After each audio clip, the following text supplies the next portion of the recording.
Piny owacho mamalo kokalo migawo matimo nonro matudo kod weche rech ei nam lolwe, mano Kenya Marine and Fisheries Research Institute kata KMFRI, koro wacho ni thoth jopith rech e yor cages keto nyithi rech mathoth mokalo pimo koro dwarore. Director mar KMFRI no, Christopher Aura, wacho ni fundo rech mathoth ei cage chiel ema medo kelo lal ne jopith rech ahinya to ka rech laro muya miyueyo sani makoro be anyuongi kata hyacinth matop kelo nok mar muya chielno e nam lolwe. Aura bende ne dwaro ni jopith rech oriwre kendo nyiew masin mar pimo muya e pi sa asaya mondo geng' masiche ila mano timore negi.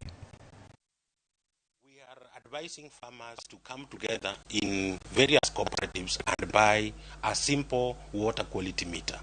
Now, this simple water quality meter, they'll be able to measure daily oxygen levels. And if they notice this oxygen levels is going below 3 milligrams per liter, it sounds an alarm. The other issue that they can look around to check is when they see suspended organic matter on top of the lake. It's suspended, but at the same time, they are measuring and they are finding low levels of oxygen. And that's when they can now make a decision of harvesting these fish.